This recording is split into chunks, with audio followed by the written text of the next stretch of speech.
Selamat datang kepada seluruh peserta yang berpartisipasi pada Lab Indonesia Digital Business Networking 2021 Conference Virtual Session yang diselenggarakan oleh Pamerindo Indonesia dan Informa Markets.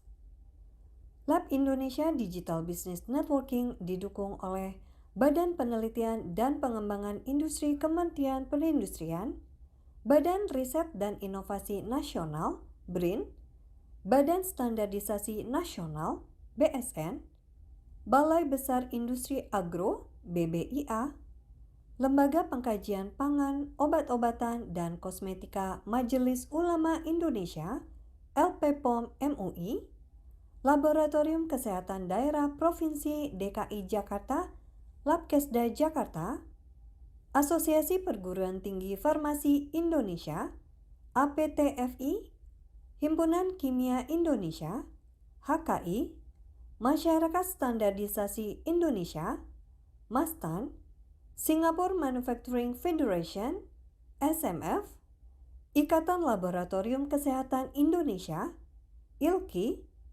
Persatuan Peranata Laboratorium Pendidikan Indonesia, PPLPI, Perhimpunan Mikrobiologi Indonesia, PERMI, Konsorsium Bioteknologi Indonesia, KBI, Indonesia Fuel Cell and Hydrogen Energy, IFHE, dan Labmania.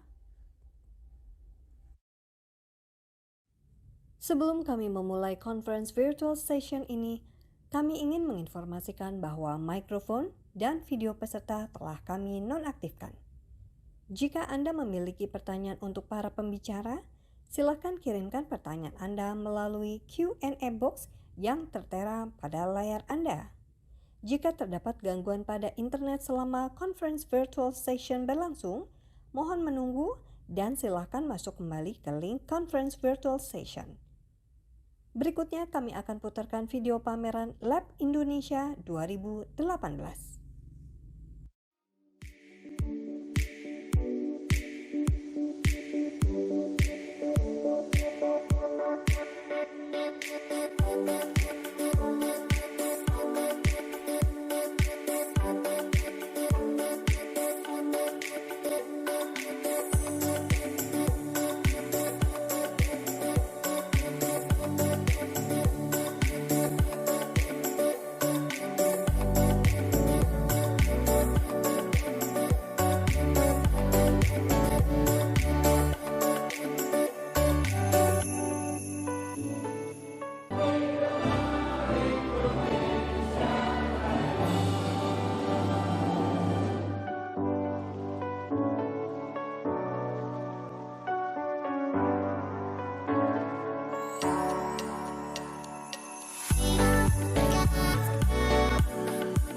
I'm very surprised. There's lots of people coming, and the main people is interested in Japanese products. So I'm very happy to see that.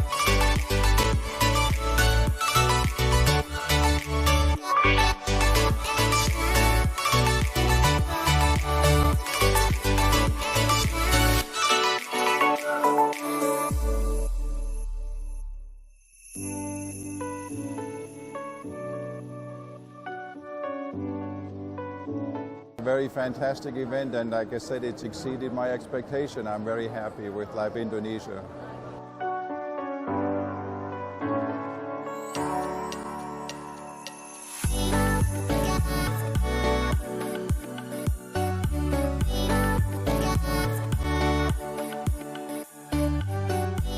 think it's pretty good. You should just keep continue doing that because the application of the analytical chemistry is quite important.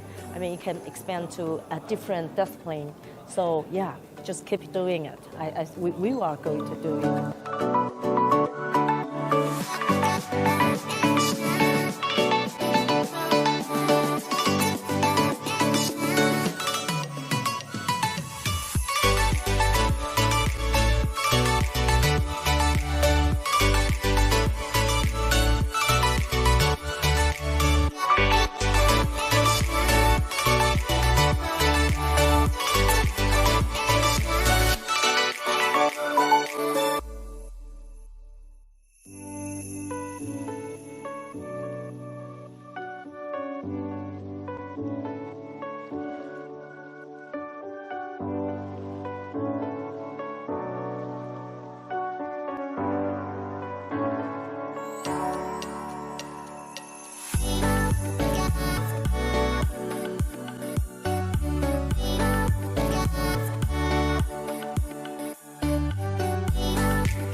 Demikian video pameran Lab Indonesia 2018.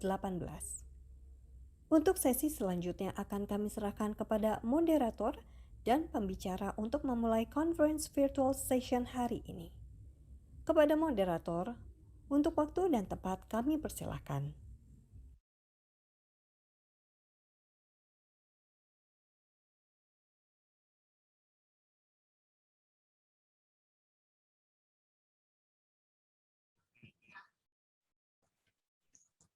Assalamualaikum warahmatullahi wabarakatuh. Selamat pagi Bapak Ibu hadirin semuanya. Selamat datang di acara Lab Indonesia. Pada pagi hari ini, kesempatan hari ini kita akan melaksanakan webinar khususnya terkait pengenalan SNI metode uji deteksi porcine dan metode uji pengujian kandungan etanol di minuman, khususnya untuk pemangku kepentingan yang terkait. Ya, dalam hal ini tentu pengujian deteksi porcine ataupun kandungan etanol ini akan bermanfaat sekali dalam hal pengembangan laboratorium penguji untuk halal. Untuk membuka acara Laboratorium Indonesia pada pagi hari ini akan ada opening speechment dari Bapak Dr. Wahyu Purbowasito selaku Direktur Pengembangan Standar Agrokimia Kesehatan dan Halal. Kepada Bapak Dr. Wahyu Purbo, waktu dan tempat kami persilahkan. Baik, terima kasih Pak Arif, Ibu Bapak sekalian,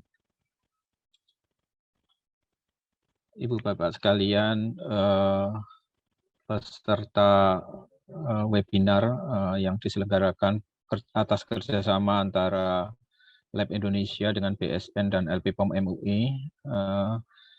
Terima kasih kepada Lab Indonesia yang telah memfasilitasi dan terima kasih pula kepada LPPOM MUI yang telah berkenan untuk berkontribusi dengan mengirimkan Pak Heriani untuk sharing mengenai metode uji.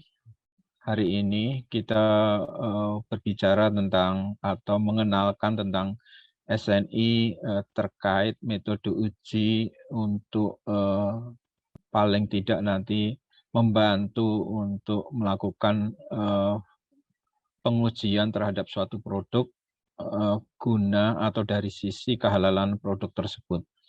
Kita tahu bahwa Undang-Undang Nomor 33 Tahun 2014 itu dalam implementasinya untuk fase 1 produk pangan ini sudah masuk ke dalam fase untuk wajib Bapak Ibu, sehingga Badan Standarisasi Nasional dalam hal ini Direktorat Pengembangan Standar Agro, Kimia, Kesehatan dan Halal itu mencoba untuk atau telah menetapkan SNI terkait metode uji porsen, deteksi porsen, deteksi babi Bapak Ibu, kandungan babi berbasis DNA dan metode uji pengujian kandungan etanol di minuman.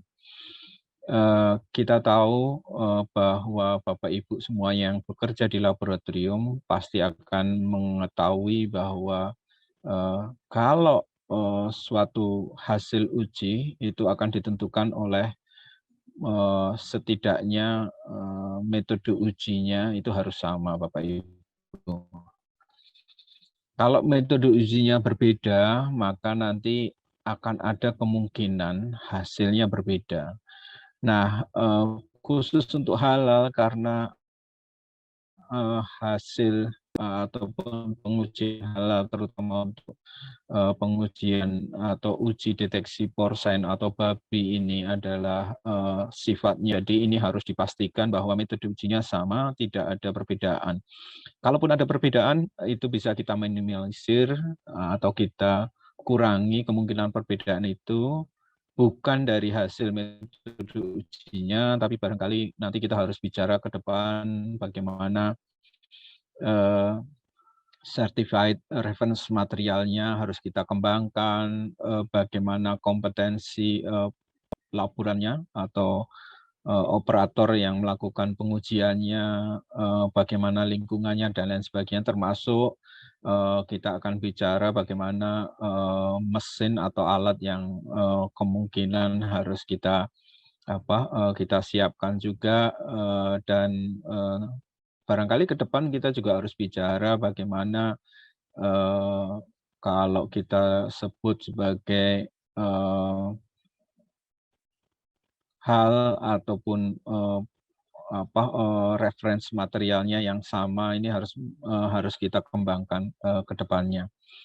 Saya berharap ini bisa menjadi menjadi pemersatu kita dalam membuat apa yang kita sebut dengan kesamaan persepsi, terutama dalam pengujian yang terkait dengan kehalalan suatu produk.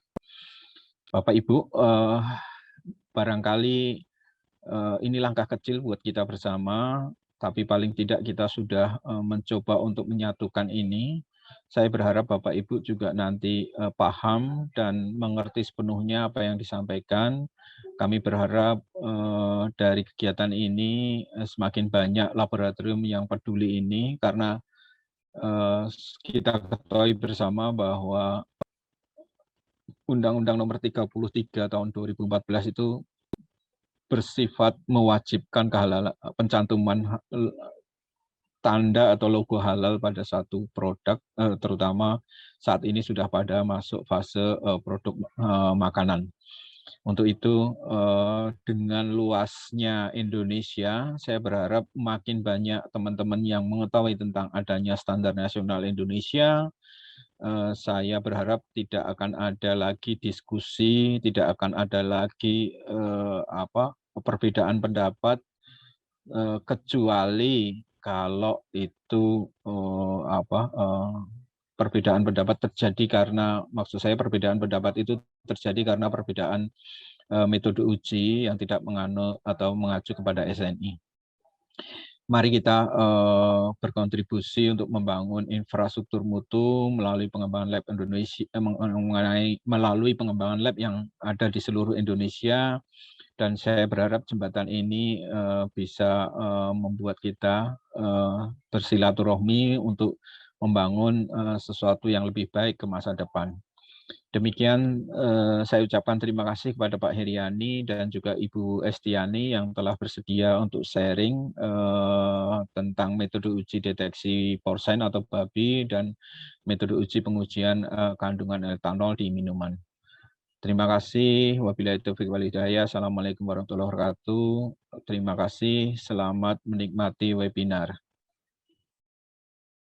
Silakan Pak Arief. Ya, terima kasih Pak Wahyu atas opening speech-nya. Bapak Ibu yang kami hormati, selanjutnya akan ada presentasi dari 2 orang narasumber yang sudah berkenan memberikan materi pada pagi hari ini. Yang pertama, perkenankan kami membacakan narasumber beliau. Boleh dibuka. Beliau adalah Pak Heriani, SSI MTPN, lahir di Subang 2 Juli 1988, saat ini tinggal di Bogor. Pendidikan beliau, pernah melaksanakan studi di Biokimia IPB dan Teknologi Pangan di IPB. Profesinya sebagai trainer dan konsultan di IHTEK MUI.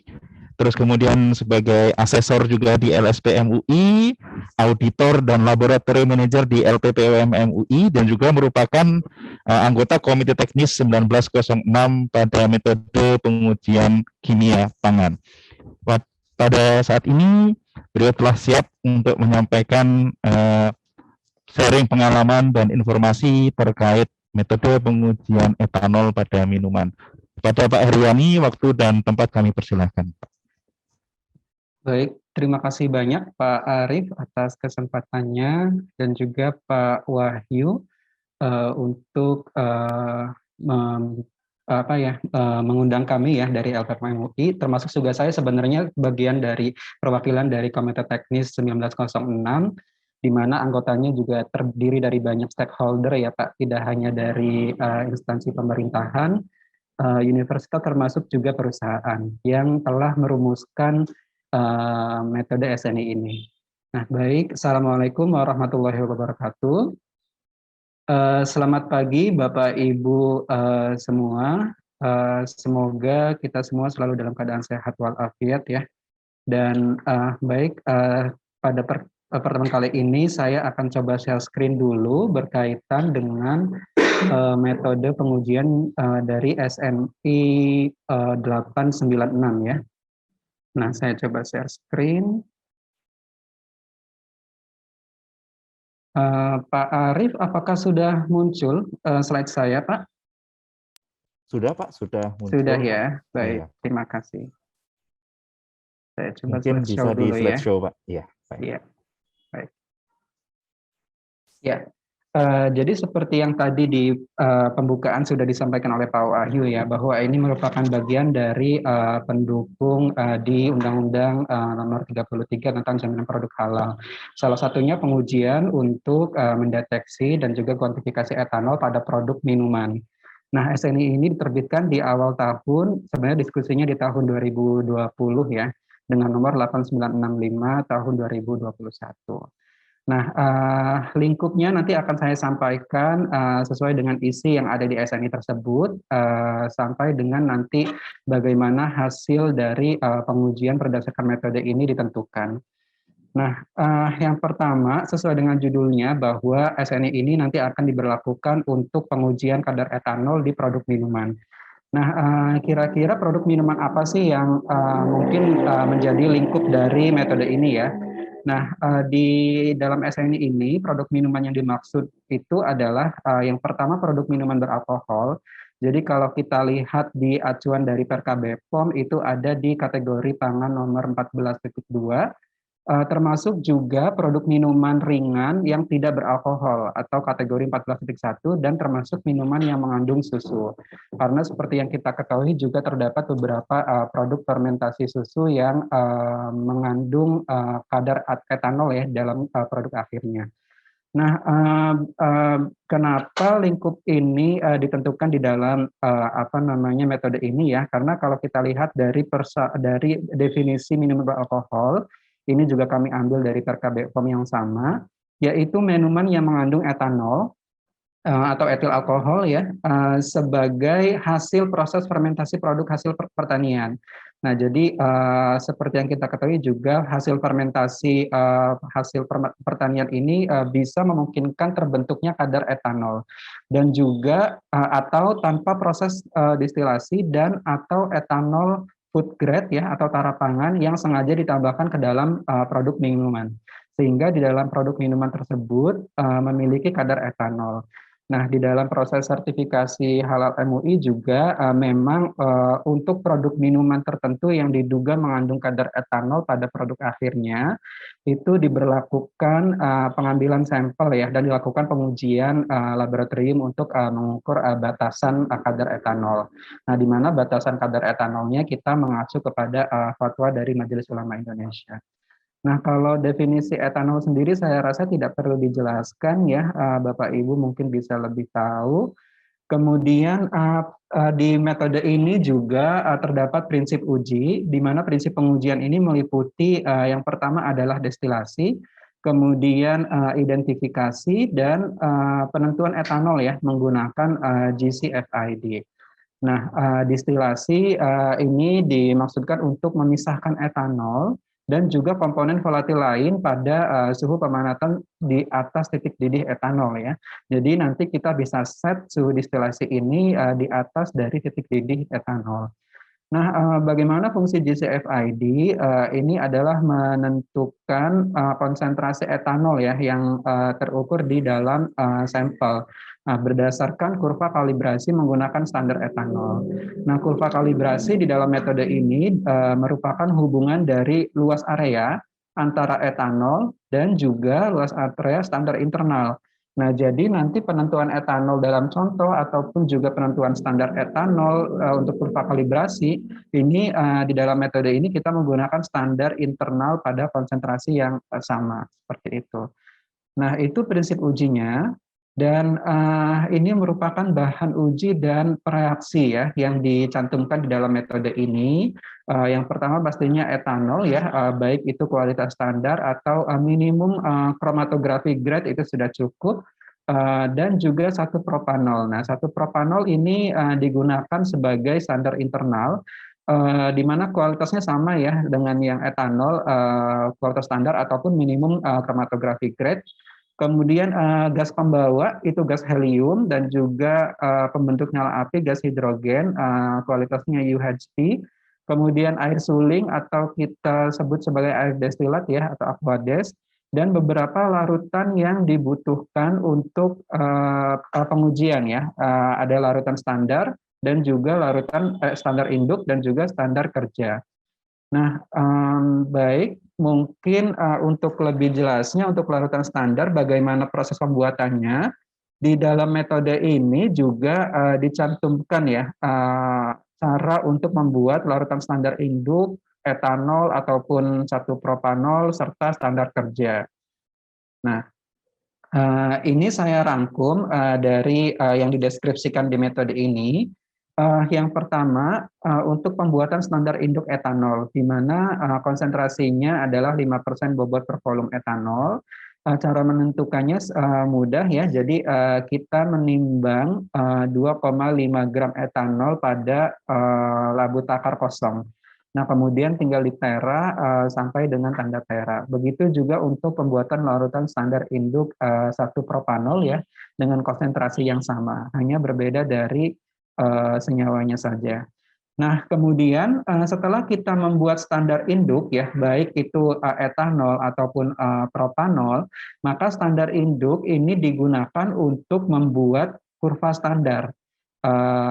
Kurva standar disiapkan dari larutan kerja ya. Di sini larutan kerja etanol, di mana nanti larutan kerja istilahnya memang larutan kerja untuk membuat kurva standar ini mengandung standar internal ya 1 propanol, di mana konsentrasinya sama standar internal pada masing-masing konsentrasi yang ada di dalam satu daerah standar tersebut. Nah, konsentrasinya adalah 0,5%. Nah, bagaimana cara membuatnya? Ini sama seperti kita membuat deret standar seperti biasa, Bapak Ibu. Jadi, yang pertama, deret standar ini di dalam metode ini ditentukan konsentrasinya ini adalah ada 5 titik ya, 5 titik konsentrasi pada rentang yang nanti disesuaikan dengan rentang konsentrasi kadar etanol pada contoh. Jadi misalkan di perkiraan kadar contoh itu sekian, maka kita bisa menetapkan range konsentrasi dari titik 1 sampai 5, di mana nanti rentangnya itu untuk contoh itu ada di antaranya. Nah, jadi ada sekian mili tergantung ya, misalkan 1, 2, 3, 4, 5, nanti dihitung sekian mili larutan standar induk etanol dari standar induk yang ini, kemudian ditambahkan 1 mili larutan standar induk 1 propanol 5%, diambil dari sini. Kenapa 1 mili? Karena nanti hasil akhirnya untuk volume ditambahkan air suling sampai dengan 10, ini menjadi konsentrasi 0,5% ya, 0,5%. Sehingga nanti pada konsentrasi di deret standar 5 konsentrasi tersebut, penambahannya tetap 1 mili, di mana nanti konsentrasi 1 propanol itu menjadi sama untuk setiap konsentrasi di deret standar. Seperti itu. Nah, kira-kira seperti itu untuk pembuatan standar induk dan juga larutan kerja. Nah, untuk peralatannya di dalam metode ini juga disebutkan ya, ada beberapa. Yang pertama adalah untuk preparasi contoh dan juga standar. Ini umum saja ya. Yang pertama adalah neraca analitik dengan ketelitian 0,1. Ya, artinya ini 4 digit ya, 4 digit di belakang koma. Kemudian labu takar, kemudian labu distilasi, pipet mor, dan pipet tetes. Termasuk juga di sini destilasi yang perlu disediakan adalah perangkat destilasi. Nah, di sini digambarkan ada contoh perangkat destilasi. Kita gunakan heating mantle ya, agar pemanasan ini stabil. Kemudian ada juga labu destilasi, kemudian labu tabung penghubung, dan di sini penutup kaca atau bisa juga ditambahkan dengan pengukur suhu jika dibutuhkan ya, untuk mengukur suhu aktual. Dan yang 5 ini adalah kondensor, yang pasti ada inlet dan outlet ya, dan tabung penghubung, serta yang terakhir ini adalah labu penampung atau wadah penampung dengan labu takar 25 mili. Untuk alat kromatografi gas nanti akan saya jelaskan di slide berikutnya. Kemudian yang terakhir beberapa peralatan untuk konversi satuan hasil ya, menggunakan pignometer untuk pengukuran densitas, penanas air, dan juga termometer yang terkalibrasi. Baik, itu untuk peralatan uji, dan ini adalah peralatan untuk kromatograf gasnya ya, atau gas kromatografinya. Nah, yang pertama ini disupport dengan kompres air ya, kualitas UHP atau mungkin juga bisa dipasok dari kompresor udara. Kemudian siring ya, siring yang 10 mikroliter, ataupun mungkin di sini bisa ditambahkan siring filter PVDF atau yang selulos asetat dengan bisa kerapatan 0,45 atau 0,22. Nah, ini dibutuhkan ketika destilat yang diperoleh itu keruh ya. Nah, ini sih sepertinya sangat jarang, tetapi ketika itu keruh ini bisa difilter dengan filter ini. Kemudian instrumen kromatograf gasnya, metode SNI memang tidak menyebutkan merek ya, karena kita meminimalisir itu. Jadi kita cantumkan persyaratan standarnya saja. Itu menggunakan kromatograf gas dengan detektor ionisasi nyala. Kemudian juga kolom kapiler ini ada 2 opsi yang dijelaskan dalam metode ini, yaitu polaritas rendah hingga sedang dengan fase diam 6% cyanopropylfenil dan 94% dimetil polisilapsan. Nah, ini Bapak Ibu bisa cari di pasaran, mungkin banyak ya di USP, jenisnya USP 94 kategorinya atau yang setara, atau juga bisa menggunakan fase polar. Fase polar ini fase diamnya acid deactivated polyethylene glycol. Nomenklaturnya ini bisa G25 atau G35 atau yang setara.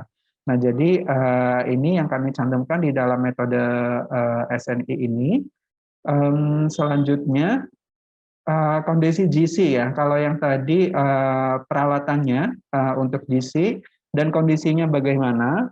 Nah, kondisinya yang pertama untuk mode operasi ini split dengan rasio 30:1. Kemudian suhu injektor 180 derajat Celcius ya. Dan juga suhu kolom pada saat kolom bekerja ini 35 derajat, ditahan selama 8 menit, kemudian dinaikkan hingga 100 derajat Celcius ya pada kenaikan rata-rata 20% ya, lajunya 20 derajat Celcius per menit. Nah, kemudian aliran gas membawa ini menggunakan helium konstan dengan linear velocity-nya 25 mili per detik dan aliran 3,48 mili per menit. Nah, catatan memang kondisi operasi ini tergantung ya, bervariasi bergantung pada kolom dan instrumen. Nah, jadi nanti di sini Bapak Ibu bisa menentukan kondisi optimumnya dengan menggunakan larutan standar dan mengatur kondisi operasi gas sampai diperoleh ketajaman puncak dan pemisahan masing-masing komponen yang optimum. Nanti acuannya bisa yang penting memenuhi syarat sistem suitability test yang ada ya. Ini contoh untuk gambaran pemisahan antara etanol dan propanol sebagai standar internal.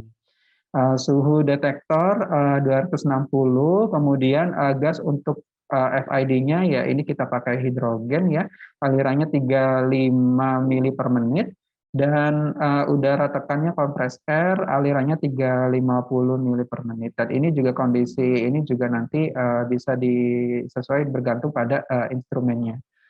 Nah, itu untuk bahan, reagen, dan juga peralatan yang disebutkan di dalam metode ini. Nah, selanjutnya bagaimana penentuan persamaan deret standarnya. Jadi yang pertama dilakukan adalah kita membuat kurva standar ya, membuat kurva standar dari larutan kerja etanol yang sudah kita siapkan dengan konsentrasi internal standar yang sama, yaitu 0,5% B/V. Nah, jadi setelah disiapkan, contoh misalkan range di sekitar 0,1 sampai dengan 0,5, maaf, 0,1 sampai dengan 0,5% B/V. Kita injeksikan 0,5 mili pada masing-masing konsentrasi ya, dan nanti akan diperoleh ada retention time dan juga luas area. Nah, luas areanya nanti kita masukkan masing-masing antara luas area etanol, karena di dalam larutan kerja itu mengandung etanol dan juga pada masing-masing konsentrasi, dan juga propanol ya. Nah, yang ditentukan untuk membuat kurva standar ini adalah rasio dari luas areanya. Jadi rasio antara luas area etanol dan juga propanol, sehingga nanti kita bisa plot persamaan regresi linear. Contohnya adalah sebagai berikut. Nah, kemudian itu untuk membuat kurva standar ya. Nah, sekarang bagaimana kita melakukan preparasi contoh? Preparasi contoh ini kita bisa lakukan dengan menggunakan penimbangan ya pada labu destilat, labu destilasi. Destilasi kosong ya ditimbang sebanyak 2 gram contoh, dan ini dicatat sebagai bobot contoh karena ini nanti akan ada di perhitungan. Kemudian ditambahkan internal standar.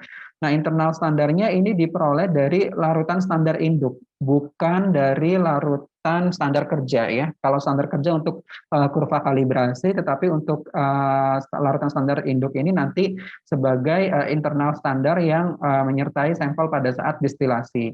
Ditambahkan 2,5 mili, kemudian catat sebagai bobot total ya. Bobot total itu artinya bobot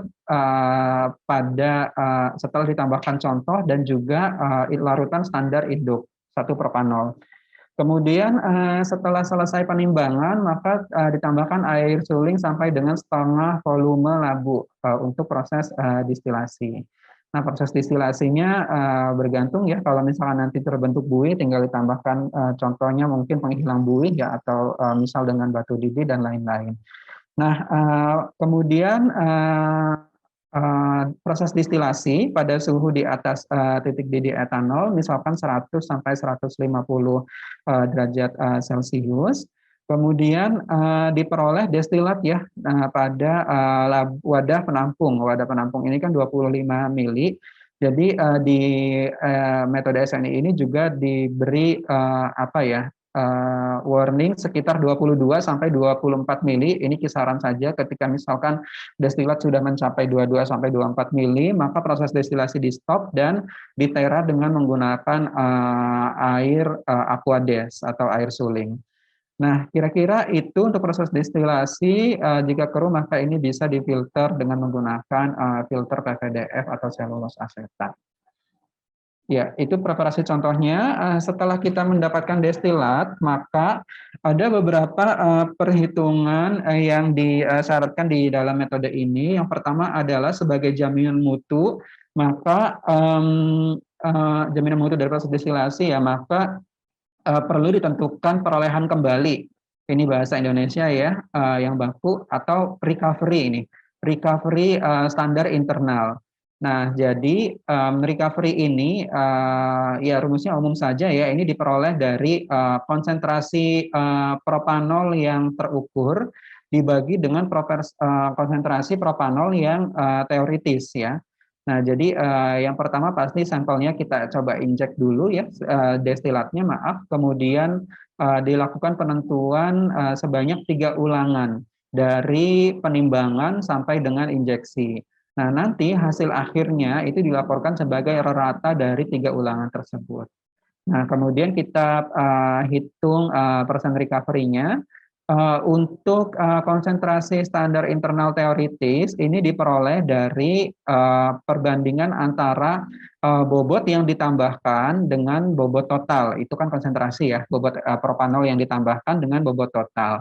Nah, kalau bobot total itu kan tadi kita sudah peroleh ya dari data awal, itu setelah penimbangan akhir dengan penambahan propanol itu diperoleh bobot total contoh dan juga propanol. Nah, bagaimana dengan bobot yang ditambahkan? Bobot yang ditambahkan secara teoritis ini bisa kita hitung dengan yang ditambahkan itu kan 2,5 mili ya, sedangkan konsentrasi dari standar induk propanol itu ada 5% bobot per volume. Nah, sehingga bobot total yang ditambahkan adalah 0,125. Jadi kita langsung hitung saja 0,125 gram, bobot yang ditambahkan ini 0,125 gram per bobot total dipersenkan. Nah, itu adalah konsentrasi teoritis. Nah, kalau pengukuran ini juga mudah saja ya. Jadi pengukuran ini kita peroleh dari perbandingan luas area propanol pada contoh dan juga pada standar. Pada contoh dan pada standar nanti dikalikan dengan konsentrasi propanol standar. Konsentrasi propanol standar pada kurva standar itu adalah 0,5% bobot per volume. Dibagi dengan bobot total dikali dengan volume labu destilat yaitu 25 mili. Nanti ini kita bandingkan dan juga dibuat persen, itu perolehan kembali. Nah, selanjutnya untuk perhitungan kadar etanol contoh. Nah, tentunya seperti yang ada di prinsip metode di awal, bahwa kadar etanol contoh itu ditentukan dari kurva standar ya. Nah, kurva standarnya ini diperoleh dari rasio perbandingan luas area etanol dan juga internal standar dengan perhitungan luas area pada etanol pada contoh dan propanol pada contoh, internal standar pada contoh, dikurangi intercept, dibagi dengan slope yang diperoleh dari persamaan kurva standar, lalu dibagi dengan contoh dan dikali dengan volume wadah labu ya, labu destilat itu 25 mili. Nah, jadi kira-kira itu untuk perhitungannya. Dan yang terakhir ya di sini ada di dalam metode SNI ini ada persyaratan keberterimaan hasil perhitungan. Jadi pada saat kita melakukan pengujian nanti harus dipastikan bahwa kriteria berikut ini harus terpenuhi. Nah, yang pertama adalah dari sistem suitability test-nya itu ada 3 ya, ada 3 parameter dari resolusi yang nanti dihasilkan. Itu nanti kita bisa lihat dari gas dari GC ya, dari mesin GC-nya hasilnya, kromatogramnya, kemudian tailing factor kurang dari sama dengan 2 dan theoretical flat itu lebih dari 2000. Nah, kemudian recovery, tadi recovery perhitungannya tadi sudah ya, dan persyaratannya karena standar internal yang ditambahkan adalah 0,5 ya. Nah, jadi untuk range-nya di 95 sampai 105% sesuai dengan yang di metode LAC. Kemudian linearitas itu minimal 0,99.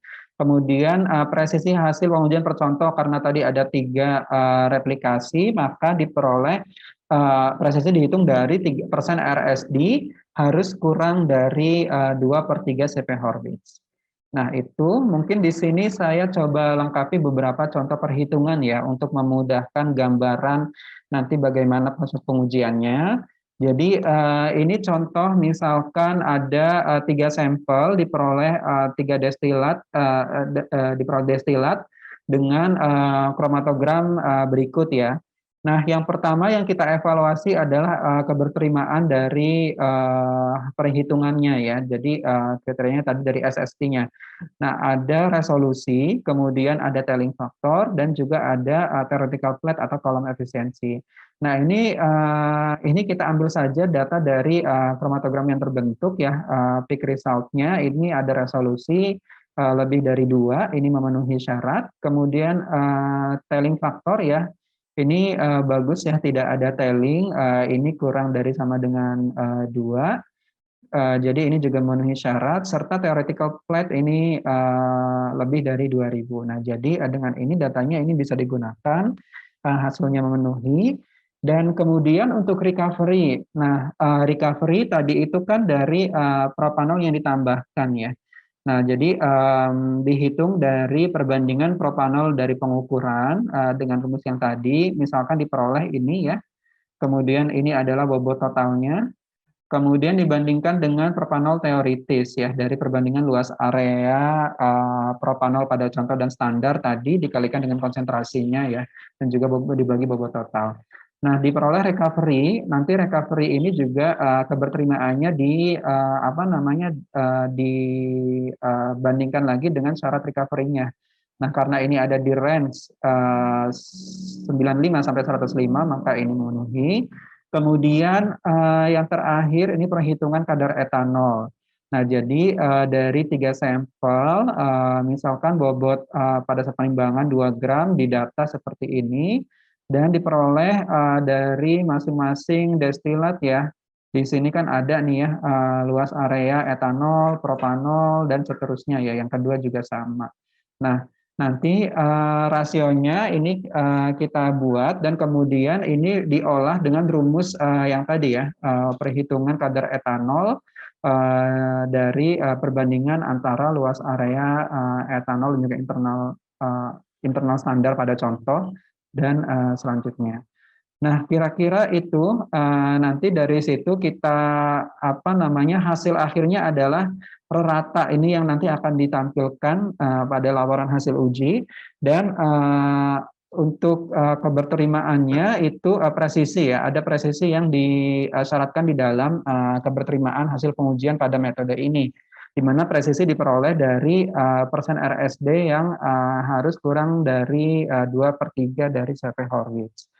Nah, itu contoh perhitungan untuk kadar etanol. Selanjutnya, karena itu adalah persen bobot per bobot, maka jika ingin dikonversi ke persen volume per volume, kita bisa menggunakan rumus umum ya untuk konversi ini, yaitu dengan menggunakan perbandingan antara densitas contoh dan densitas etanol dikalikan dengan konsentrasi yang diperoleh tadi, etanol yang diperoleh yaitu persen B per B. Nah, untuk densitas etanol sendiri, ini nanti densitas etanol ini ditentukan ya sesuai dengan tabel 1, karena etanol pada suhu pengukuran sesuai dengan tempat kerja, nanti suhu pengukuran di tempat kerja pada saat penimbangan kita catat terlebih dahulu, karena ini nanti akan berpengaruh ya terhadap densitas dari etanol. Nah, nanti kita sampaikan contohnya. Kemudian penentuan densitas contoh bagaimana? Densitas contoh umum saja ya, seperti yang ada di LAC 94506, bahwa ini ditentukan dengan menggunakan pyknometer ya. Pignometer tentu kita bilas dengan aseton ataupun diethyl ether dan diethyl ether, kemudian dikeringkan. Lalu di sini kita siapkan air dengan suhu yang lebih rendah dari suhu penetapan, dan nanti dimasukkan ya air destilatnya ke dalam pignometer yang sudah kering tadi. Setelah ditimbang ini bobot kosongnya, kemudian diisi air sampai penuh dan kemudian diletakkan pada pada penangas air selama 30 menit pada suhu 20. Suhu 20 ini adalah suhu pada densitas air bernilai 1 gram per centimeter kubik. Nah, kemudian ini diukur setelah 30 menit ini ditimbang kembali ya, setelah diseka, dikeringkan, ditimbang kembali. Dan ini sebagai bobot air, diperoleh sebagai bobot air suling. Nah, untuk bobot contoh juga penentuannya sama, tinggal airnya diganti dengan contoh. Metodenya sama seperti yang tadi, setelah dapat bobot awal, kemudian bobot akhir setelah direndam pada suhu 20 derajat selama 30 menit ya di water bath, kemudian ditimbang dan selisihnya disebut sebagai bobot contoh. Kira-kira itu, dan bobot jenisnya diperoleh dari perbandingan ya antara bobot contoh dan juga bobot air, kemudian dikalikan dengan 1 gram per centimeter kubik, karena di sini densitas air diukur pada 20 derajat Celcius. Nanti satuannya gram per centimeter kubik. Nah, itu untuk penentuan densitas contoh. Nah, sehingga ketika Bapak Ibu nanti melakukan konversi, maka yang perlu dicatat adalah yang pertama ruang timbang ya. Biasanya memang kan suhunya di sekitar 20 ya untuk yang ruang timbang ini. Nah, kemudian bobot tadi ya masing-masing pada saat penentuan bobot air, kemudian sampel ini free flow ya. Dan nanti selisih bobotnya berapa, ini sebagai WI, ini sebagai W. Nah, nanti ditentukan massa jenisnya. Nah, ini adalah sebagai massa jenis untuk densitas untuk sampel ya, untuk contoh. Nah, kalau densitas untuk etanol, ini ditentukan tergantung ya. Kalau misalkan kita 20,6, maka kita bisa lihat ke tabel suhu etanol, tabel antara suhu dan densitas etanol. Artinya kalau 20,6 itu ada di range 20,5 dan 21,0. Sehingga nanti kita bisa hitung nih dari range ini selisihnya berapa ya. Selisihnya berarti kan di sini ada selisih antar range ini 0,0004 ya. Kemudian selisih suhu pengukuran antara 26 sampai dengan 20,6 sampai 20,5 itu kan 0,1, sehingga kita bisa hitung perubahan rata-ratanya. Jadi rata-ratanya perubahannya setiap 0,1 itu ada berapa, tinggal ditambahkan saja nanti. Nah, jadi densitas etanol pada suhu 20,6 ini ditentukan dari densitas pada suhu 20,5 dikurangi perubahan densitas rata-rata dikali selisih suhu pengukuran dengan batas tentang bawah tersebut, dan diperoleh untuk etanol, densitas etanol pada pengukuran itu 0,788, sehingga nanti konversinya adalah untuk kadar etanol dari ke persen volume per volume itu dari densitas perbandingan antara densitas contoh dan densitas etanol dikali dengan kadar etanol yang telah diperoleh sesuai dengan satuan persen B per B. Dan nanti hasil akhirnya menjadi persen volume per volume. Ya. Oke. Nah, kira-kira itu secara umum isi dari yang ada di metode SNI pengujian kadar etanol. Semoga ini dapat bermanfaat ya buat dan juga bisa digunakan untuk pengujian kadar etanol untuk produk minuman. Nah, saya cukupkan Pak Arief. Mohon maaf kalau waktunya lebih ya. Terima kasih banyak. Assalamualaikum warahmatullahi wabarakatuh.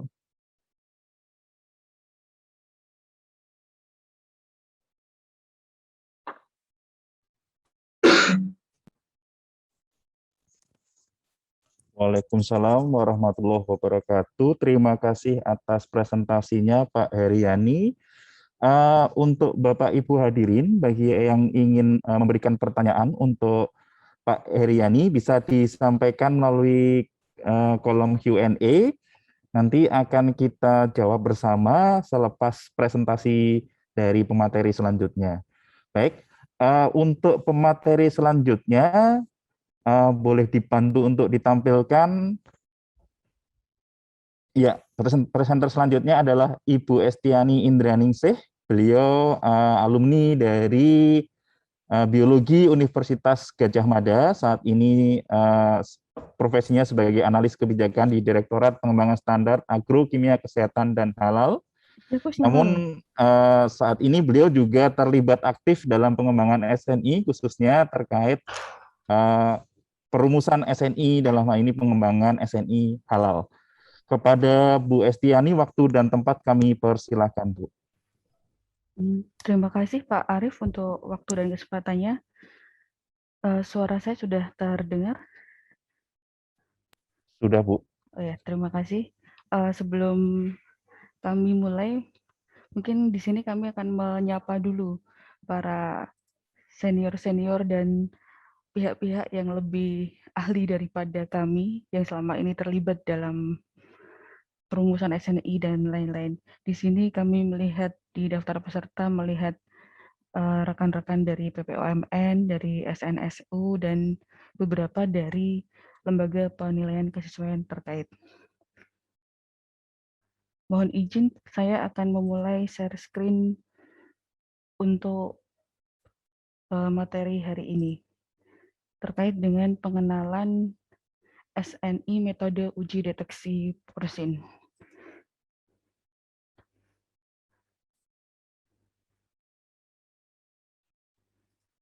Bertepatan dengan tanggal 28 Oktober Hari Sumpah Pemuda, maka di sini seperti halnya Sumpah Pemuda bagaimana dia mempersatukan bangsa, maka di sini juga kita mengembangkan standar nasional Indonesia yang di situ adalah sebagai standar yang diakui di Indonesia sebagai standar nasional nomor satu bangsa adalah SNI, seperti itu. Langsung saja ke dalam inti dari materi hari ini terkait dengan pengenalan SNI metode uji deteksi porsin. Nah, ini adalah dasar dari pengembangan metode ini. Pengembangan metode yang kami kenalkan di sini adalah adopsi identik dari ISO TS 202243 tahun 2020 dan saat ini telah diadopsi identik dengan metode republikasi reprint menjadi SNI ISO TS 2024 bagian 3 2020. Sama halnya dengan materi yang telah disampaikan sebelumnya oleh Pak Heri, bahwa adopsi standar ISO menjadi SNI ini ditetapkan pada tahun 2021. Ditetapkannya tepatnya pada bulan April. Dan apa itu metode republikasi reprint? Artinya yang kita lihat masih bagian judulnya saja yang dialih bahasakan dalam bahasa Indonesia.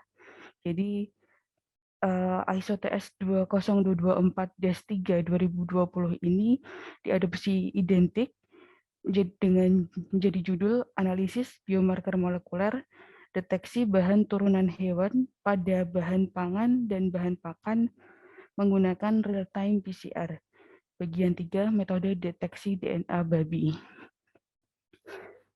Sebagai informasi, ISO 20224 bagian 3 2020 ini dikembangkan oleh ISO TC 34 SC16, Horizontal Methods for Molecular Biomarker Analysis.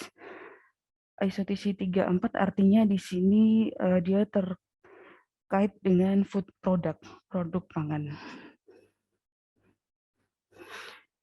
Kita lihat ke dalam daftar isinya. Sebelum masuk ke isi, kita lihat layout secara keseluruhan.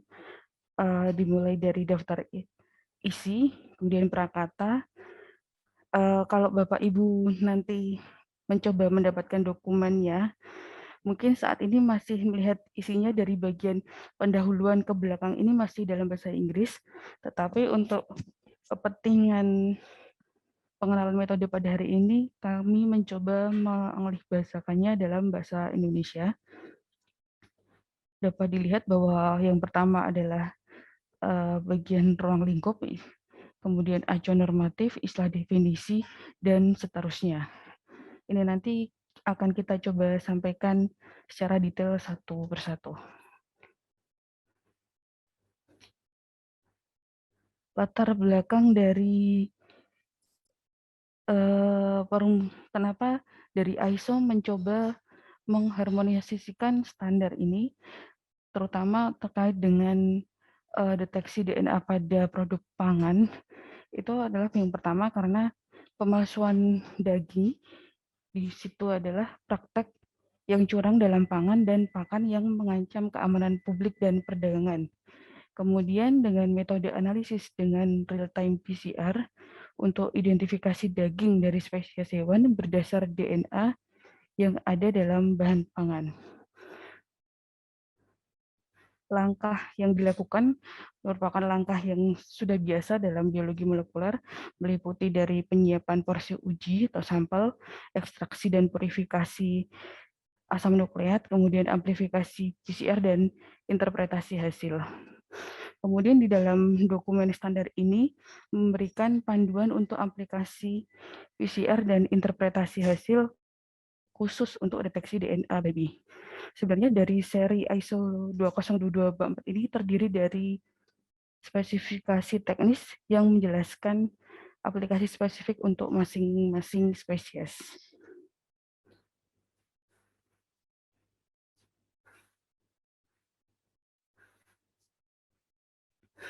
Kita masuk yang pertama bagian ruang lingkup. Ruang lingkup ini merupakan unsur normatif, artinya harus ada di dalam setiap dokumen standar. Dokumen ini menetapkan metode real-time PCR untuk deteksi kualitas DNA spesifik babi yang berasal dari pangan dan pakan. Ini membutuhkan ekstraksi DNA yang dapat diamplifikasi PCR dalam jumlah yang memadai dari matriks yang relevan dan dapat diterapkan untuk mendeteksi bahan babi, derivat dari babi Suscrova domesticus dan babi hutan Suscrova. Sequence target adalah fragmen parsial dari gen Suscrova beta-aktin ACTB parsial CDS dengan nomor aksesi DH452569. Ini dasarnya dari jurnal nomor 1 ini dari Lin CL dan kawan-kawan sebagai salinan tunggal per genom haploid. Uji PCR yang disediakan untuk target ini memiliki batas deteksi absolut 5 salinan per reaksi dengan replikabilitas lebih besar dari 95% pada konsentrasi ini, LOD 95%. Kemudian acuan normatif dari dokumen standar ini ada 4, yaitu ISO 16577, ISO 20813, ISO 21571, ISO 24276. Keempat ISO ini sudah diadopsi identik juga pada tahun 2021 ini berbarengan dengan adopsi identik dari 20224 bagian 3 dengan metode republikasi reprint. Artinya Bapak Ibu nanti melihat judulnya masih sudah bahasa Indonesia tapi isinya masih bahasa Inggris. Kemudian istilah dan definisi mengacu ke ISO 16577. Nah, ini ISO 16577 ini terkait dengan istilah dan definisi. Kemudian pasal 4 terkait dengan scientific basis-nya, kita terjemahkan sebagai dasar ilmiah, bahwa DNA diekstraksi dari porsi uji dengan menerapkan metode yang sesuai.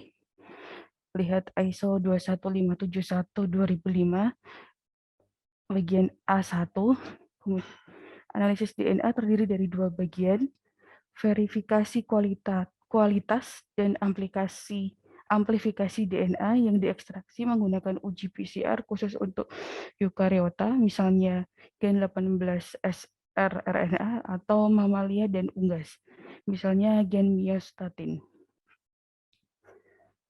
Kemudian bagian berikutnya, deteksi urutan DNA spesifik spesies babi dari gen beta-aktin salinan tunggal, misalnya nomor aksesi GenBank DQ452569.1 dalam RT-PCR. Reagen bahan, pasal 5 adalah reagen dan bahan, 5.1 umum. Untuk dokumen ini hanya bahan kimia dan air dengan tingkat analitik yang diakui sesuai untuk biologi molekuler harus digunakan. Kecuali dinyatakan lain, larutan harus disiapkan dengan melarutkan reagen yang sesuai dalam air diikuti dengan sterilisasi autoklaf. Untuk semua operasi di mana sarung tangan digunakan, sarung tangan harus powder free. Artinya di sini bebas bedak. Dan penggunaan ujung pipet yang dilindungi aerosol sebagai pelindungan terhadap kontaminasi silang direkomendasikan. 5.2 reagen PCR. 521 adalah master mix dari PCR. Ini sama seperti umumnya, yaitu PCR master mix mengandung termostabil DNA polimerase, pH buffer, KCl, MgCl2, UDG, dan 4-DNTP sebagai konsentrat yang dapat diencerkan, yang siap. Kemudian lanjutannya terkait dengan oligonukleotida. Kualitas oligonukleotida harus cukup untuk digunakan sebagai primer dan probe. Tabel 1 menunjukkan oligonukleotida yang digunakan. Di sini adalah gen porsin beta-aktin yang digunakan sebagai sekuen targetnya. Nah, Bapak Ibu bisa lihat di sini, dan ini kemarin sudah dicoba oleh teman-teman di SNSU untuk verifikasi dari metode ini. Dan peralatan teknis pasal 6, persyaratan mengenai peralatan dan bahan harus mengikuti ISO 2813. Ini tadi yang disebutkan di acuan normatif. Kemudian selain yang biasa, peralatan laboratorium, peralatan berikut diperlukan, yaitu instrumen real-time thermocycler. Kemudian pasal 7 adalah prosedur. 7.1 itu persiapan porsi uji sampel. Sampel uji yang digunakan untuk ekstraksi DNA harus mewakili sampel laboratorium dan homogen. Misal dengan menggiling atau menghomogenkan sampel laboratorium menjadi campuran halus. Porsi uji persiapan sampel harus mengikuti persyaratan umum dan metode khusus yang dijelaskan dalam ISO 21571 dan ISO 20813. Pasal 7 prosedur.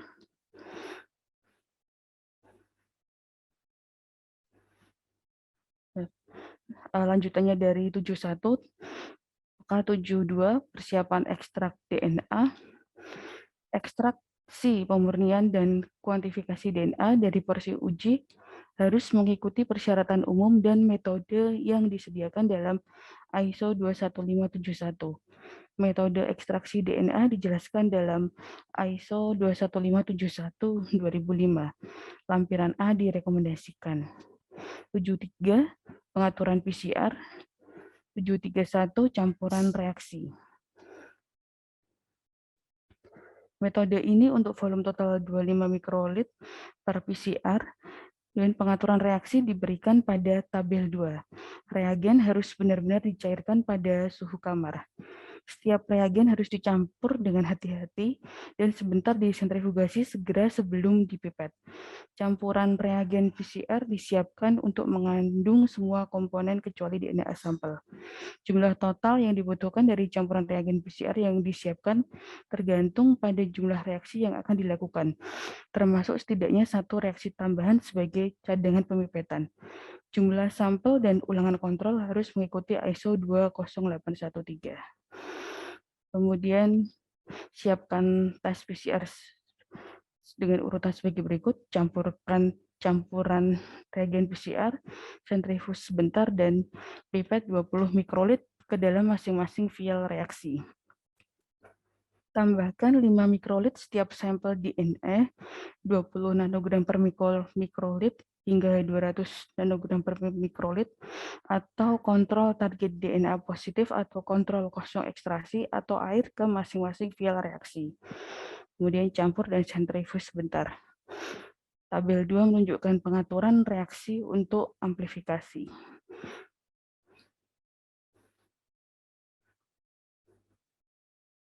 Nah, di sini satu yang menjadi catatan di sini adalah yang kalau sini kita sudah biasa akrab dengan pengaturan reaksi untuk amplifikasi seperti ini, tapi di dalam sini juga diberi catatan ini bahwa produk yang setara dapat digunakan jika memberikan hasil yang sama atau lebih baik. Jika perlu, jumlah reagen dan program temperatur waktu dapat disesuaikan. Artinya di situ apabila kita melihat ketersediaan sumber daya masing-masing, ya itu tetap masih dapat digunakan ya, jika memberikan hasil yang sama atau lebih baik seperti itu. Kemudian 732 kontrol PCR, 7321 umum. Kontrol PCR harus seperti yang dijelaskan dalam ISO 24276 dan ISO 20813. 7322 mengatur tentang kontrol inhibisi, uji gen referensi. Sebuah gen kontrol referensi, misalnya gen 18S RRNA untuk eukariota, gen myostatis untuk mamalia dan unggas. Uji PCR menggunakan DNA sampel harus dilakukan untuk menguji amplifikasi asam nukleat dan memberikan kontrol untuk mengecualikan hasil negatif palsu. 733 pengaturan plat di RT-PCR termosekulernya. Pindahkan pengaturan vial reaksi ke termocycler, kemudian vial harus diatur untuk menghindari kemungkinan variasi suhu tepi yang terkait dengan instrumen real-time thermocycler tertentu. Kemudian dimulai program temperatur waktunya. Nah, program temperatur waktu sebagaimana diuraikan pada tabel 3. Ini yang digunakan dalam studi validasi. Penggunaan kondisi reaksi yang berbeda dan siklus RT-PCR harus diverifikasi. Waktu untuk denaturasi awal tergantung pada master mix yang digunakan. Jadi denaturasi awal 95 derajat Celcius 10 menit dan kemudian amplifikasi dan selanjutnya 45 siklus seperti itu. Pasal 8 mengatur tentang kriteria ditolak atau diterima. Di 81, program analisis data spesifik instrumen PCR RT-PCR yang sesuai harus digunakan untuk identifikasi produk PCR. Hasil amplifikasi dapat dinyatakan secara berbeda tergantung pada instrumen yang digunakan. Dengan tidak adanya produk PCR yang terdeteksi, misal kontrol negatif, hasilnya harus dinyatakan sebagai tidak ditentukan, tidak ada amplifikasi, atau jumlah maksimum siklus reaksi yang dilakukan. Jika amplifikasi urutan target DNA dalam sampel, misalnya kontrol positif terjadi, kurva amplifikasi berbentuk sigmoid harus diamati. Nomor siklus pada titik persimpangan kurva amplifikasi dan ambang batas fluoresensi harus dihitung, CT atau CQ-nya. Jika karena data pengukuran fluoresensi atipikal, interpretasi otomatis tidak memberikan hasil yang berarti. Mungkin perlu untuk menetapkan garis dasar dan ambang batas secara manual sebelum menafsirkan data. Dalam kasus seperti itu, instruksi khusus perangkat yang disertakan dengan perangkat lunak interpretasi harus diikuti. 82 identifikasi. Urutan target dianggap terdeteksi jika primer specific babi, porsin 97 BP forward dan Porsin 97 BPR dan Proporsin 97 BPP menghasilkan kurva amplifikasi berbentuk sigmoid dan nilai CT atau nilai CQ dapat dihitung. Reaksi kontrol PCR tanpa DNA tambahan, kontrol reagen PCR, kontrol blanko ekstraksi tidak menghasilkan amplifikasi, kontrol amplifikasi, kontrol target DNA positif, kontrol penghambatan PCR menghasilkan amplifikasi yang diharapkan dan nilai CT atau nilai CQ.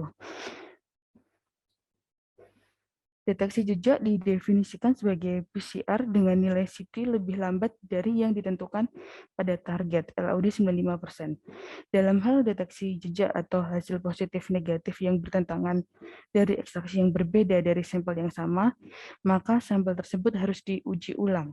Setidaknya 2 ekstrak baru harus disiapkan dari sampel laboratorium yang dihomogenisasi. Minimal 20 PCR ulangan harus dilakukan di seluruh ekstrak baru. Misalnya 10 pengulangan PCR untuk 2 DNA yang diekstraksi, 7 pengulangan PCR untuk 3 DNA yang diekstraksi. Urutan target dianggap terdeteksi jika 95% dari hasil PCR ekstrak baru menunjukkan deteksi positif. Urutan target dianggap tidak terdeteksi jika kurang dari 95% dari hasil PCR ekstrak baru menunjukkan deteksi positif. 9, pasal 9 mengatur status validasi dan kriteria kerja. 91 umum. Validasi mengikuti proses 2 bagian, validasi internal dan validasi uji coba kolaboratif. Kemudian 92 robustness. Robustness metode dikonfirmasi untuk uji coba kolaboratif dengan mengubah reaksi kondisi untuk faktor-faktor berikut. A. Instrumen real-time PCR, misalnya AB 7500 dan selanjutnya. Apa yang disebutkan di sini bukan berarti harus ini dan bukan merupakan endorse dari ISO terhadap merek tertentu, tetapi hanya menyebutkan sebagai peralatan yang digunakan saat itu. Kemudian volume reaksi 19 mikrolit atau 21 mikrolit campuran reagen PCR ditambah 5 mikrolit sampel DNA, 20 nanogram per mikrolit hingga 200 nanogram per mikrolit.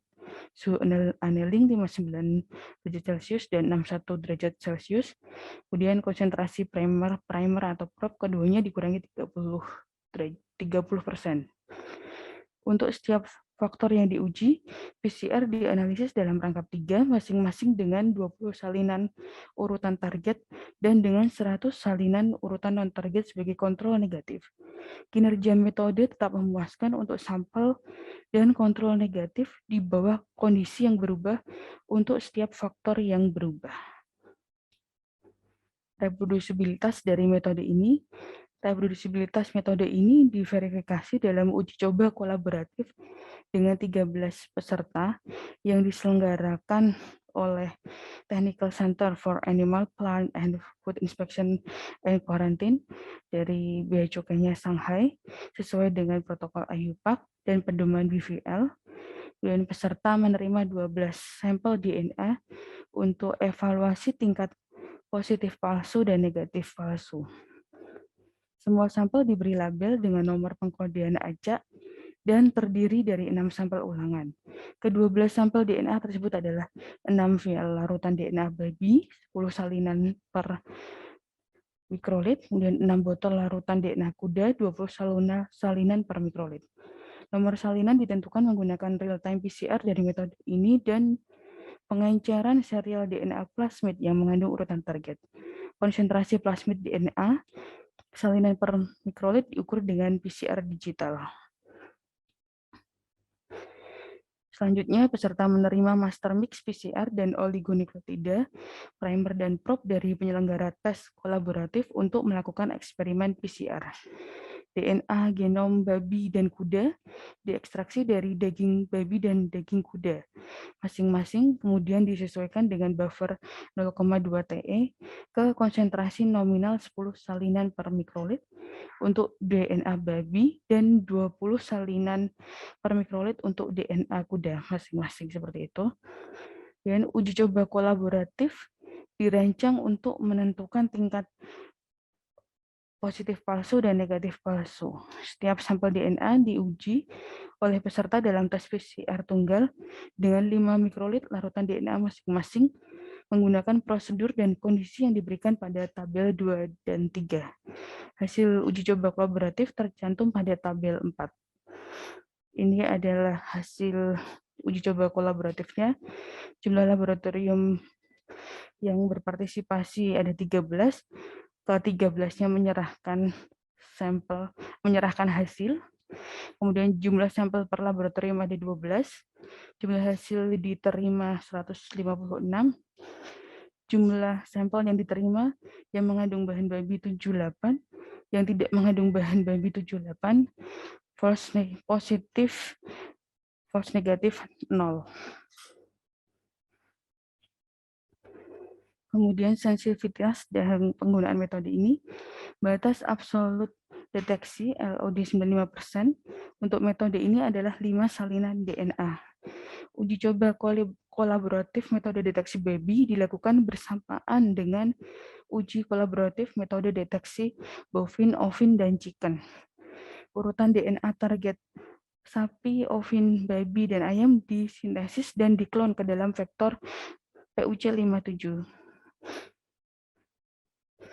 Kemudian plasmid PUC57 yang dibuat ini diurutkan untuk memastikan bahwa hanya satu salinan dari urutan DNA target sapi, ovin, babi, dan ayam yang dimasukkan. Tidak ada penghapusan atau mutasi penyisipan yang ditemukan dalam urutan yang disisipkan. Urutan target metode PCR yang sesuai ditunjukkan. Ini adalah peta plasmid DNA multi targetnya. Nomor 1 ini nukleotida 1-62 itu bovin amplicon. Kemudian selanjutnya nomor 2 itu ovin, 3 itu porcine, 4 dan chicken. Oh ini maaf, ini ada yang terpotong. Ini adalah M13, kemudian 6, 7, 8, dan 9. Ini adalah urutan lengkap, gambar urutan lengkap nukleotida dan anotasi penyisipan dalam plasmid PUC57-nya. Ini ada single boat, keterangannya di bawah ya. Single boat, kemudian double underline, kemudian dash underline, kemudian dot underline. Keterangan cukup jelas. Kemudian setiap peserta dalam percobaan kolaboratif menerima larutan yang mengandung plasmid PUC57 DNA yang disesuaikan dengan 1000 salinan per mikrolit dari urutan target.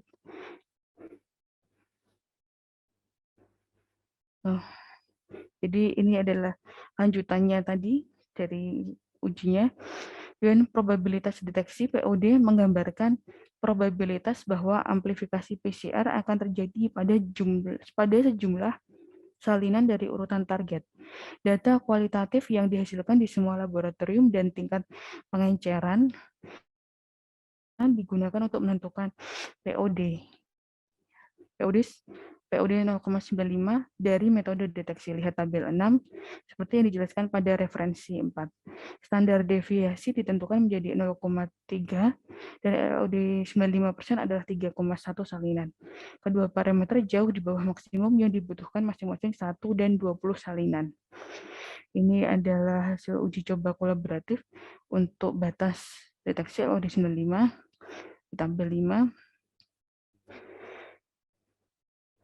Nomor salin, kolom pertama adalah nomor salinan gen beta aktin babi per PCR, dan jumlah hasil positif CT kurang 45 dari 78 hasilnya. Kemudian ini adalah tabel 6 menunjukkan hasil uji coba kolaboratif untuk kemungkinan deteksi POD. Dan spesifisitas urutan representatif dari gen beta aktin babi nomor aksesi Jinbeng DH 4525691 dipilih sebagai target PCR. Ini kalau ada tanda ini artinya ini referensi ya, nanti kita tunjukkan di bibliografinya. Dan primer dan probe dirancang dan dioptimalkan menggunakan perangkat lunak, pemilihan dan pengoptimalan probe primer. Spesifisitas eksklusif teoritis dari primer dan probe gen ICT babi dianalisis homologinya dengan spesies lain menggunakan program BLAST. Dan urutan 97 baseband digunakan sebagai query adalah bagian nomor aksesi NCBI DH452569.1 di posisi nukleotida 335 sampai 431. Hasil alignment-nya hasil pencarian similaritas diberikan dalam lampiran A. Tidak ada homologi dengan gen dari spesies lain. Tes yang ditentukan dalam tabel 7 digunakan dengan DNA dari spesies yang berbeda sekitar 200 nanogram per PCR. Data yang diharapkan secara teoritis dibuat dengan query di database NCBI public. Pada presentasi ini, mohon maaf, kami tidak menampilkan lampiran A yang tadi hasilnya, tapi kalau Bapak Ibu membuka standarnya, nanti bisa dilihat di situ. Kemudian spesifisitas inklusif diuji terhadap 9 breed babi, termasuk Suscrova Duroc, Yorkshire, Pitren, Hampshire, Landrace, Bamei, Meisan, Kingping, Tongcheng, dan babi hutan, Suscrova mopinensis Cina. Pada perkiraan 100 salinan DNA target, semua sampel breed terdeteksi dengan sinyal positif yang diharapkan dan kurva amplifikasi. Inklusivitas dari 97 urutan target dasar juga dievaluasi menggunakan program BLAST terhadap seluruh database genom hewan di GenBank. Hasil menunjukkan bahwa 97 urutan target dasar unik untuk hewan babi disediakan di lampiran A. Kemudian laporan hasil uji. Laporan hasil uji harus disiapkan sebagaimana ditentukan dalam ISO 20813 dan standar lain yang berlaku, misalnya ISO 24276. Ini referensi yang digunakan, yang kalau tadi Bapak Ibu lihat di presentasinya kalau menggunakan tanda bracket, nah itu satu itu merujuk ke publikasi dari Lin et al, kemudian 2 dan seterusnya seperti ini. Informasi tambahan dari kami, tadi memang disebutkan di pendahuluan kalau dari seri ISO 20224 ini per bagian merujuk ke spesies spesifik. Nah, ini saat ini sudah ada 7, maaf, ya ada 7 yang sudah publish, artinya sudah ditetapkan oleh ISO-nya standarnya, dan 2 masih dalam tahap pengembangan. 1 itu untuk bovin, 2 itu ovin, 3 itu porcine, 4 chicken, 5 goat, 6 horse, 7 dan K, 8 turkey, dan 9 goose. Jadi memang terkait dengan pemalsuan daging ini menjadi concern di ISO-nya dan dirumuskan oleh ISO TC 34 SC16. Saat ini status Indonesia di keanggotaannya di ISO TC 34 SC16 itu sebagai observer member seperti itu. Demikian sedikit dari saya. Terima kasih atas perhatian Bapak Ibu sekalian. Waktu dan tempat saya kembalikan ke moderator. Baik, terima kasih atas presentasi dari Pak Heriani dan Bu Estiani yang sudah menyampaikan pemaparannya terkait metode pengujian etanol di minuman maupun metode uji deteksi porcine. Bapak Ibu hadirin peserta webinar pada pagi hari ini, bagi Bapak Ibu yang khususnya ingin mengakses terkait Standar Nasional Indonesia nomor 8965 tahun 2021 maksud kami, tentang kuantifikasi etanol pada produk minuman, Bapak Ibu bisa melihat, bisa membuka melalui akses sni.ppk.go.id dsn.go.id. Seperti yang kami chat, Bapak bisa membaca, diakses dsni.bsn.go.id.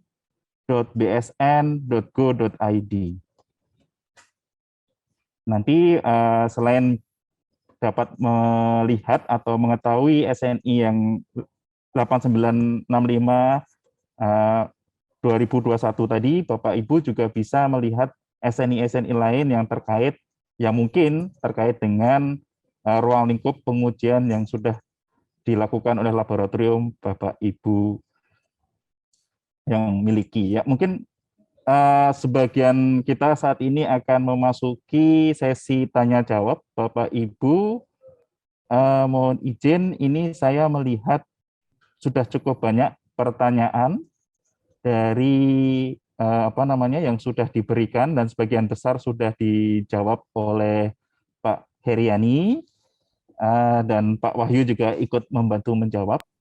Nah, ini ada beberapa pertanyaan. Mungkin yang pertama ada beberapa pertanyaan tambahan mungkin Pak Heriani. Pak Heriani, mohon izin jika persyaratan tidak dipenuhi, dalam hal ini persen recovery-nya tidak dipenuhi, apa yang harus dilakukan oleh laboratorium, Pak Heriani? Mungkin itu pertanyaan untuk Pak Heriani yang pertama.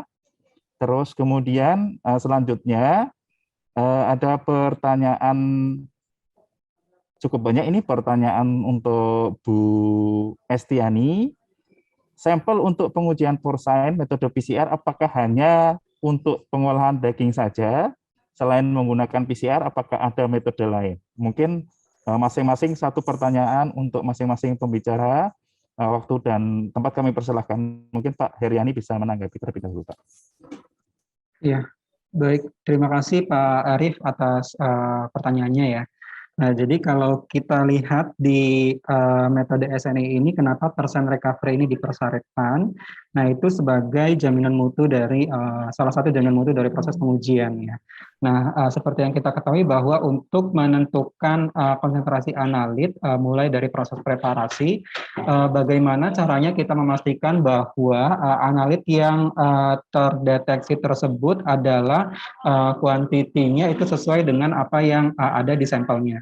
Nah, maka dari itu di dalam SNI ini dipersyaratkan keberterimaan dari perolehan kembali ya dengan menggunakan internal standar.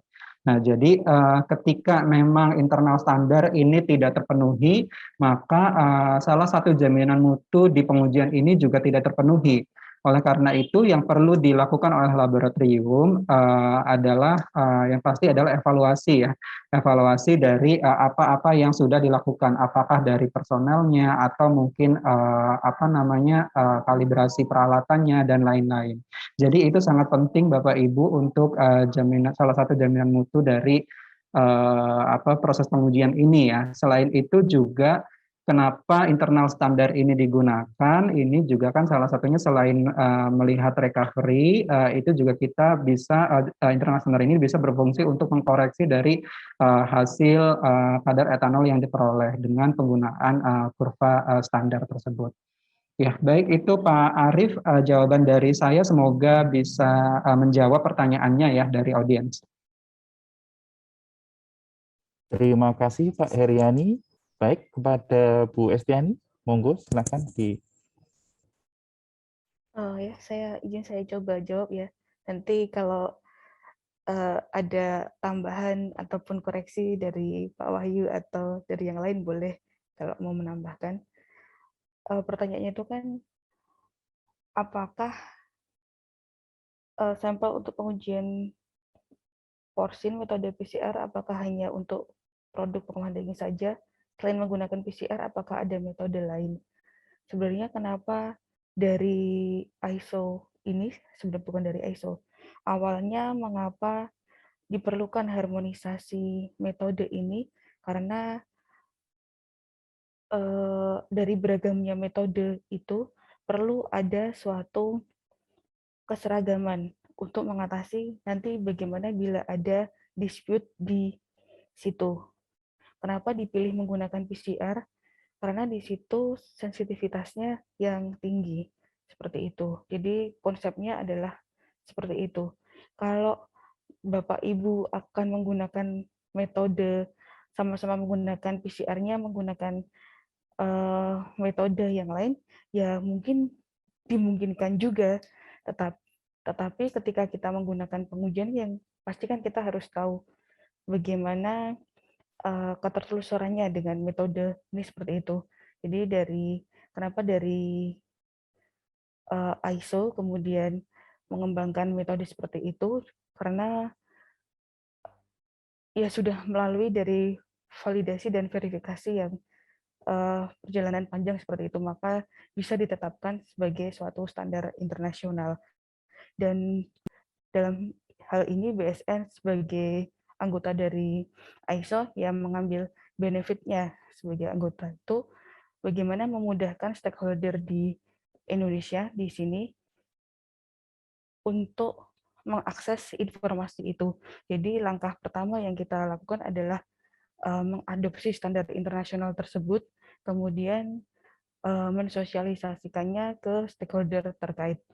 Dalam hal memutuskan apakah standar internasional ini cocok untuk diadopsi atau tidak, kami juga tidak sendiri. Di situ ada komite teknis yang terlibat.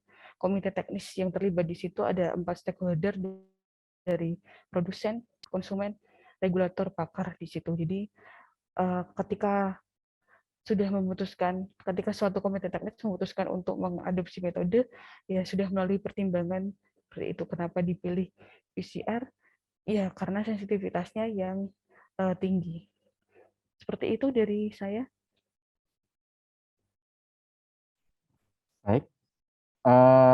Terima kasih Bu Estiani. Kita lanjutkan kepada pertanyaan selanjutnya. Mohon izin saya bacakan beberapa pertanyaan. Pertanyaan selanjutnya ini cukup banyak yang terkait foresight. Yang pertama, untuk sebentar ini ya.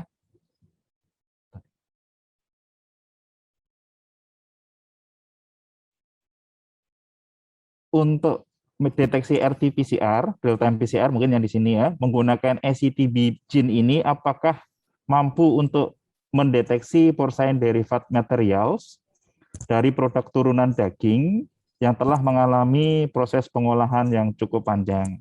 Atau adakah alternatif marker gene yang lain? Terus kemudian ini mungkin sekaligus bisa menjawab sampel untuk pengujian porcine metode PCR untuk pengolahan daging tadi sudah dijawab secara langsung. Mungkin itu yang baru masuk untuk, nah kemudian yang selanjutnya dari Pak Ahmad Rizky, berarti secara tidak langsung disarankan menggunakan PCR mix yang terpisah dengan primer berupa sequence target yang telah ditentukan, atau seperti apa Bu Esti? Terus bagaimana proses validasi dan verifikasinya, apakah cukup meminta vendor dari kit komersial tersebut atau adakah langkah lainnya? Mungkin bisa langsung dijawab Bu Esti, waktu dan tempat dipersilahkan. Saya coba jawab yang pertama ya. Saya sendiri belum pernah coba Pak. Loh. Artinya apakah mampu, ya misalnya ingin dicoba, ya saya pribadi dari tempat kami juga belum pernah mencoba, tetapi kalau dilihat dari statement di ruang lingkup standar di sini disebutkan, jadi semua standar itu ada ruang lingkupnya ya, di sini disebutkan dibutuhkan jumlah memadai dari matriksnya. Nah, jadi memang waktu itu menjadi bahan diskusi ketika metode ini akan diadopsi, apakah ini dapat digunakan untuk suatu bahan yang telah mengalami proses pengolahan yang panjang, ya, dan itu sudah jadi concern di kami dan saat ini belum pernah dicoba untuk bahannya ini seperti apa itu belum pernah dicoba seperti itu. Kalau ada alternatif, ya bisa aja dicari. Mungkin masih belum sampai di tahap pengembangan metodenya, belum sampai ke tahap standar maupun standar internasional, tapi masih seperti dari jurnal penelitian dan lain-lain. Itu bisa menjadi opsi. Kemudian yang kedua, yang mana ya tadi? terkait proses validasi dan verifikasinya apakah cukup meminta kepada vendor kits komersil atau seperti apa, Bu Esti? Jadi dalam proses penyusunan standar internasional itu kan juga di ISO sendiri ada technical committee yang di dalamnya ada working group expert. Nah, di situ sering ketika ISO memulai suatu project, di situ ada semacam call for expert. Nah, itu dan untuk ajakan untuk interlaboratory studies dan lain-lain itu disampaikannya di situ. Apakah cukup meminta? Ya, tetap saja dilihat kualitas, bukan, dari kompetensi dan lain-lainnya di situ. Jadi harus semuanya melalui dari call for expert dan expert di WG dalam perumusan standar internasional itu. Seperti itu. Sama ketika dari kita mencoba untuk memverifikasi metode ini dari SNSU itu mencoba untuk menguji apakah metode ini dapat digunakan atau tidak, itu kemarin sudah dilakukan tahap ini dan ya menawarkan kepada lab-lab yang mempunyai kompetensi untuk mencoba pengujiannya. Saat ini tahap ini sedang dilakukan di internal di Indonesia seperti itu. Jadi kalau apakah cukup meminta? Sepertinya tidak, tapi memang dalam perumusan standar melalui tahapan pembahasan konsep di working group, kemudian komite draft, kemudian dan seterusnya sampai dia bisa publish menjadi tahap standar internasional. Baik, terima kasih Bu Esti atas jawabannya. Mohon izin menyampaikan pada Bapak Ibu peserta hadirin pada webinar pada pagi hari ini, kami sampaikan untuk materi akan dikirimkan oleh panitia melalui email yang telah Bapak Ibu gunakan pada saat registrasi di kegiatan Lab Indonesia ini. Sedangkan untuk apabila Bapak Ibu ingin melihat atau membaca SNI-nya, Bapak Ibu bisa membuka link akses sni.bsn.go.id dengan terlebih dahulu register di dalam website tersebut. Mungkin sedikit memberikan tambahan terkait jawaban apakah masih bisa dideteksi atau tidak porcine di dalam ya sudah mengalami pengolahan yang cukup tinggi. Kalau kita melihat internal control yang digunakan di dalam ISO, itu untuk porcine itu menggunakan 97 base pair, yaitu yang sekuen yang cukup pendek, dan sekuen yang cukup pendek ini tentunya sudah mengalami kajian yang cukup mendalam secara internasional sehingga memungkinkan itu terdeteksi pada produk daging yang telah mengalami proses pengolahan yang cukup panjang. Dan kenapa diambil sekuennya adalah sekuen beta-aktin? Ya tentu karena kita ketahui bersama bahwa sekuen beta-aktin ini hampir semuanya relatif sama pada spesies tertentu, khususnya untuk PIK dan teman-temannya. Jadi sehingga diambillah sekuen tersebut untuk dijadikan sebagai kontrol deteksi untuk pengujian porcine. Mungkin itu sedikit tambahan dari saya, Bapak Ibu. Terus kemudian pertanyaan selanjutnya. Oke, sebentar. Nah, izin bertanya pada Bu Esti, apakah pengujian cemaran porcine dari bahan baku obat bisa dilakukan dengan metode ini atau metode lain? Ini cemaran porcine pada bahan baku obat, Bu. Terus kemudian itu saja dari ini yang belum dijawab. Terima kasih, monggo Bu Esti langsung dijawab. Jawabannya sudah tadi dari moderator langsung statement sebelum ini ya. Jadi mungkin bisa dilakukan, tapi untuk membuktikannya ya perlu tetap perlu dicoba. Kalau ada metode lain di standar ini 20224-3 ini tidak memberikan sudah dicoba di mana saja, itu tidak menyebutkan satu demi satu seperti itu, tidak. Tapi kalau ada metode lain ya silakan dicoba masing-masing. Saya sendiri tidak mencoba itu karena itu kan ranah di teman-teman di PPOMN ya, seperti itu.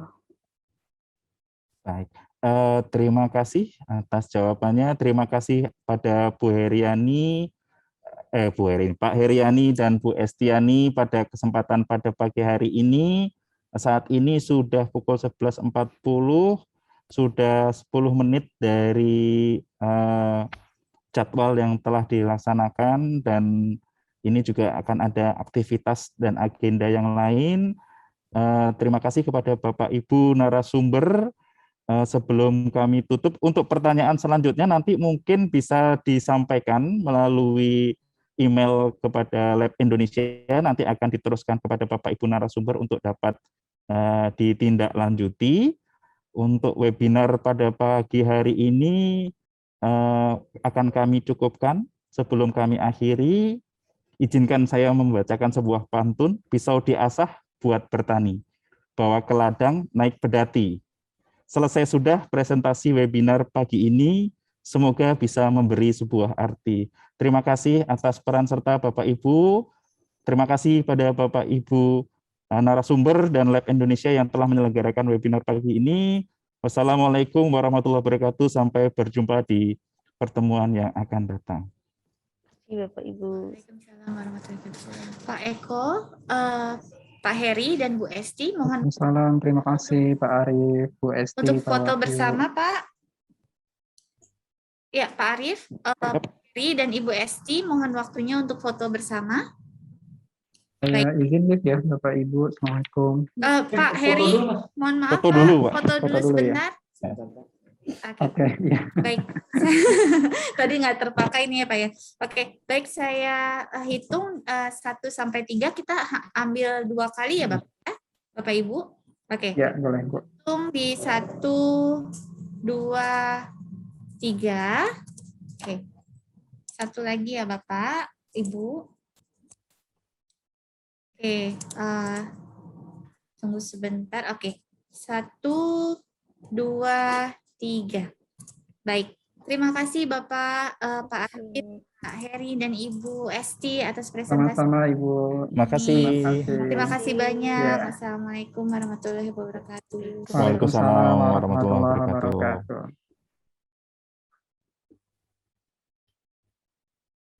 Alhamdulillah, saya ke ruang F dulu ya, dipanggil Pak Jatuh.